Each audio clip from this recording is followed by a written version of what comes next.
একা খোলাস হয়ে গেছে, এটা দেখেন একা পুরো একা খোলাস হয়ে গেছে। এই যানবাহন বন্ধ করতে হবে, যে কোনো মুহূর্তে এটা আরো ভাঙতে পারে। কক্সবাজারের অনুভূতি পাচ্ছে, যার কারণে এখানে গুলশান কক্সবাজার বলা চলে। এটি নায়াগ্রা জলপ্রপাতের কোনো মিনি ভার্সন নয়, এটি হচ্ছে গুলশান লিংক রোড সংলগ্ন একটি সড়ক। আমরা একটু যদি দেখে আপনাদেরকে, এই যে এই পাশে সড়কটি কিন্তু আজকে সকালে ভেঙে গিয়েছে এবং আরও কিছু অংশ রয়েছে সেটাও কিন্তু প্রায় ভাঙার পথেই রয়েছে। আর এই ভাঙা সড়ক দেখতে এই মুহূর্তে পুরো গুলশানে কিন্তু উপচে পড়া ভিড়।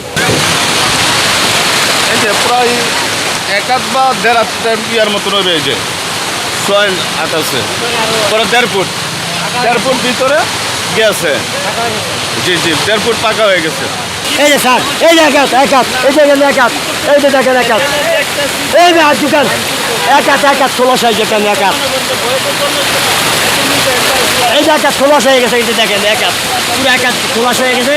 এই যানবাহন বন্ধ করতে হবে, রাস্তাঘাট ভাঙিয়ে দিতেছে। এখন কালকে 11টা 10টার সময় ভাঙছে এক সাইড, আর 11টার সময় এক সাইড ভাঙছে। যে কোনো মুহূর্তে এটা আরো ভাঙতে পারে, এটার কোনো নির্ধারিত যাচ্ছে না। কারণ পানি যদি একটু কম থাকতো তাহলে ভাঙার কম একটু থাকতো, আশঙ্কা থাকতো। কিন্তু এখন একটু সমস্যা বেশি দেখা দিচ্ছে, কারণ নিচু উপরে লেগেছে বেশি, নিচের মাটি যা আছে সব বেয়ে পড়ছে। ফেসিস সরকারের আমলে রাস্তা হয়েছিল, রাস্তা একবারে নর্মাল করে করা।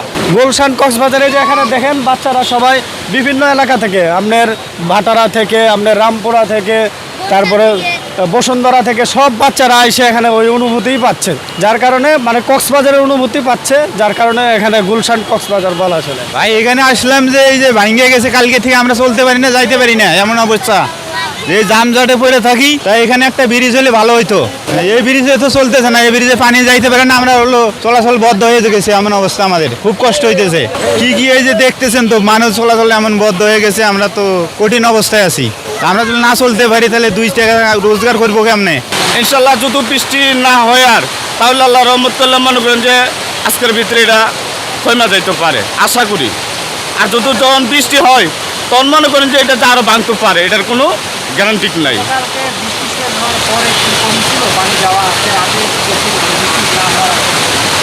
বৃষ্টি না হওয়ার পরে মনে করেন যে বিকালে মানে 10টার দিকে একটু স্বাভাবিক কিছু কমছে, কিন্তু সারাদিন তো কালকে প্রচুর পানি নামছে ওই দিকটা, কারণ ভাঙ্গা তো গেছে ওই দিকটা, ওই সাইড ভাঙ্গাতে পানি এই দিকটা নামছে বেশি, কারণ নিচে যা আপনার পাইপ আছে, পাইপে পানি কভার দিচ্ছে না, তাই উপরে দেওয়া পানি ফুইলা ওই জায়গা ভেঙে গেছে।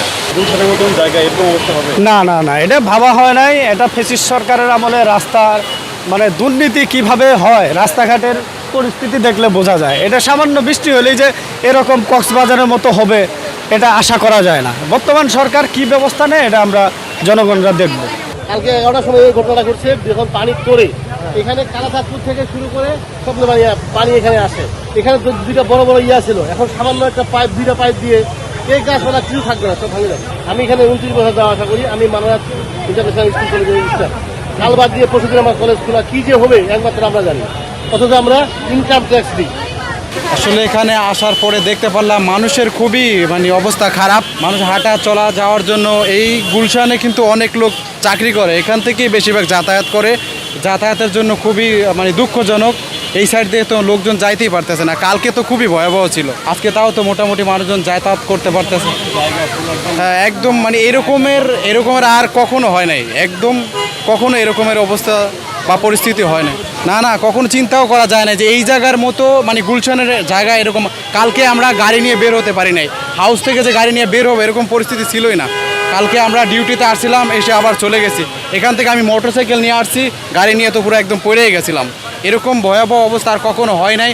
হয়তোবা আমার মনে হয় যে ড্রেনের ময়লা পরিষ্কার কমের কারণে নাকি, বলতে পারি না, মানে খুবই দুঃখজনক। প্রশাসনে যদি ভালোভাবে দেখে তাহলে ঠিক হতে পারে। প্রশাসন যদি মনে করে যে এই রাস্তাটা ভালো, এখান থেকে এতজন লোক ঢোকা মানে ভিতরে ঢোকে চাকরির জন্য, যদি তারা ভালোভাবে দেখে তাহলে ঠিক হতে পারে। আর যদি না দেখে তাহলে তো এভাবেই থাকবে, মানুষজনের কষ্ট হবে। সাধারণ মানুষজন এখান থেকে বেশিরভাগ গুলশানে ঢোকে, তাদের হয়তো বা কষ্ট হবে।